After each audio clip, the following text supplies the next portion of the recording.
la ñuy former sunu ay ndaw daal. loolu la ñu amoon di ci dolli. mais c'est lu am solo la contribution bu am solo la mu nuy waa atelier 221 au passage tuuti ak ñi mu àndal ñëpp suñu ay collaborateurs lañ waaw vraiment ñi ngi président gis na leen ci salon bi ñu doon def au mois de mars féliciter leen encourager leen man aussi maa ngi leen di féliciter leen encourager parce que vraiment ils sont très talentueux du ñoom rek bari na ci biir Sénégal je les encourage et maintenant ci première partie intervention bi mooy ne c'est vrai entreprendre comme j'ai dit yombul il faut nga gëm ko il faut nga gëm ne yow fii nga nekk secteur bi nga nekk dina metti parce que y a la concurrence y a tout parce que léegi àdduna village la li ngay def fii am na ku koy def Paris am na ku koy def Hong Kong am na ku koy def Singapour mais je pense que sa gëm-gëm ak sa originalité mooy tax nga mën a percer parce que atelier 221 pour ne citer que cela xëy na il y a quelque temps kenn miinu leen woon trop mais tey ils sont en train de faire leur preuve aussi bien au niveau national qu'au niveau international donc loolu jàpp naa ne parce que ñun am nañ lu ñu mën a wane am nañ lu ñu mën a def mais comme je dis rek j'insiste toujours pour que ñu mën a def des produits de qualité pour que ñu mën a jaay donc environnement moom day metti toujours mais boo ci nekkee rek benn ndànk par ndànk et puis après yàlla mën na la ci fekk nga réussir. parce que oui beneen aspect bi mooy deuxième partie contribution bi président de la République dafa wax ne dama koy expliquer souvent mais c'est compliqué à expliquer mais dinaa ci ñëwaat moo ne Sénégal entreprise yi fi nekk yëpp. bu weer bi dewee dañuy fay li ñuy wax taxe contribution forfaitaire à la charge de l'employeur entreprise bu fay salaire am ba pare dana jël 3% fay ko état comme taxe régime yi fi jaar yëpp bi Sénégal nekkee Sénégal ba léegi tous les partenaires sociaux dañu doon wax ne xaalis boobu dañ ko war a delloo ci formation ndaw ñi mais kenn nangu koon président de la République mooy ñëw 2015 décidé ne xaalis boobu ñu xayma ko ci 20 milliards de francs CFA. muy taxes yi da koy génne ci budget Sénégal delloo ko ci formation professionnelle. lu masul am comme loolu aussi bokk na ci expérience boo xam ne bari na dëkk yu ñu wër di ñëw fii di seet si ne mais yéen nan ngeen mën a def ba taxe boobu ñu delloo ko formation professionnelle entièrement. mais loolu volonté politique la mooy li ma wax léegi pour wane ne président dafa bëgg ñu former ndaw xaalis boobu man nekkoon naa directeur général fonds de financement de la formation professionnelle 3FPT. tey ci Sénégal foo dem moo tax ñu démocratiser accès à la formation professionnelle parce que da nga daan dem dëkk yu bëri yoo xam ne xale yi dañuy xëy suba toog parce que jànguñu école génn nañ mais mënuñu def fi formation professionnelle. tey xaalis boobu permettre na foo dem ci Sénégal ci dëkk yi gën a sori ay ndaw ñu jàng école wala jànguñu école mun a dem def fi formation professionnelle am métier. loolu moo tax ministère bi comme ni nga waxee Eva Tra ministère de la formation ci at yi yëpp muy def li ñuy tuddee certificat de spécialité mooy ndaw bi damay nekk ndaw nekk ci koñ bi jàng naa école wala jàng ma école bëgg naa jàngi métier. ñu seetlu woon ne ndaw bi bu ñëwee am ba niveau 4e pour nga defi CAP sax il faut nga jàng ba 4e. te CAP moo nekkoon diplôme bi gën a ndaw. président ne te boo duggee CAP da ngay def ñetti at. président ne loolu dafa gudd. ban yoon lañ mën a jaar pour jàngal xale yi métier. ñu taxawal li ñu tuddee certificat de spécialité mooy ndaw bi tey day bëgg a nekk électricien ñu indi ko yóbbu ko ci centre bi ci juróom benn weer yoo xam ne électricité rek lay def. te su paree dina mën a monter ay lampe def ay branchement et cetera. am métier te loolu am métier. nekk électricien. te li ma doon wax loolu ci xaalis boobu 20 milliards de francs CFA yi président dafa ñu wax ne ndaw ñi nga xam ne ñoo nekk ci koñ yi di naan ataaye toog ci suufu garab yi ñooñu la xaalis boobu tax mu jóg. mais comme li ma wax léegi xale yi fausse perception bi ñu am. man bi ma nekkee directeur général dañuy ñëw géejawaay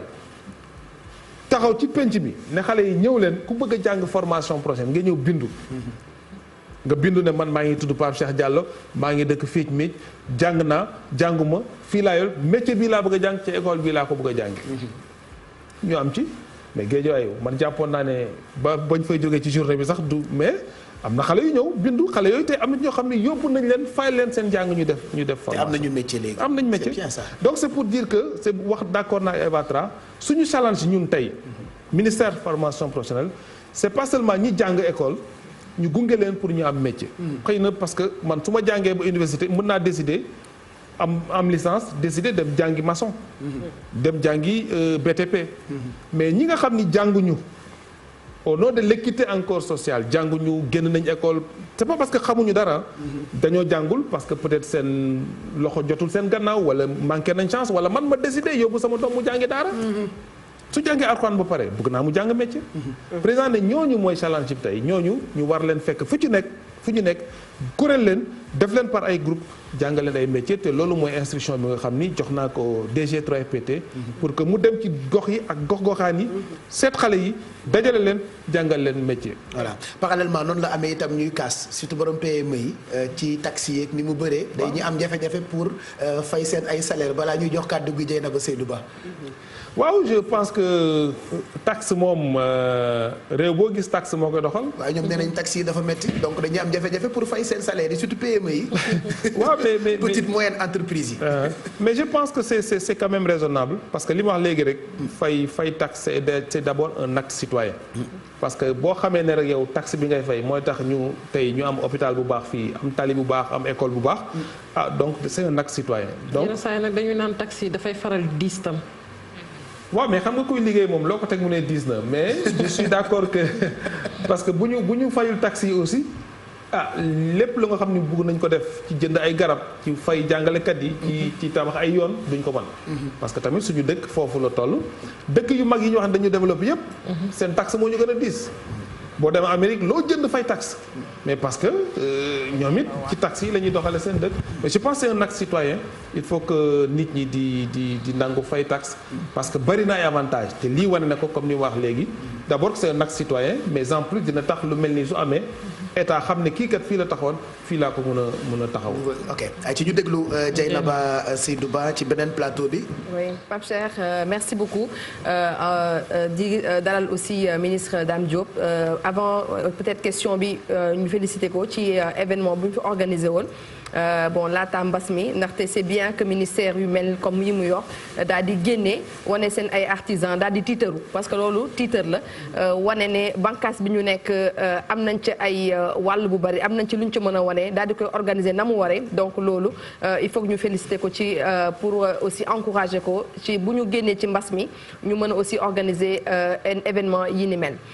sànq dafa wax lu am solo ne formation dañ ko nar a dugal ci biir gox-goxaat yi ak ci région yi ñi ngi bëgg tabax ay centre de formation am nañu sax peut-être ay xibaar ministre bi dañu ko kon dëggal wala mu weddi ko ne am na benn société bu am doole nga xamante ne ay israéliens ñoom ñoo ci nekk ñoom ñoo nar a daal di yor kon projet bi daa am projet bu baax la parce que ba ñu saytoo ci biir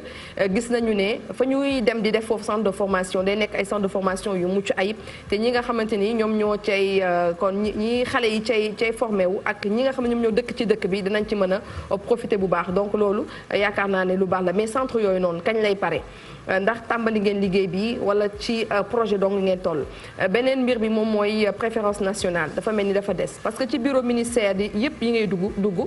président bu mu ñëwee la mu wax mooy ministre yi nañu jënd meuble yi nga xamante ni moom la suñu artisan yi di defar mais benn moment la ñu ko respecté après léegi bureau boo dugg da nga ciy gis ne que importé lañ fay rek daal di def loolu aussi est-ce que mën nañu xam yan mesure la ñu war a mën a tëral ba yéen ñi nekk ci gouvernement bi ngeen mën ko tamit respecté question yooyu noonu la am parce que yeneen question yu par rapport à l'emploi et tout Pape Cheikh ak Fatou Kiné jël nañ ko en charge merci beaucoup. merci beaucoup Dieynaba maa ngi lay sant bu baax ci question yu am solo yooyu merci beaucoup ci salon international de l'artisanat Dakar bi ñu organisé woon ci mois de mars lu am solo la.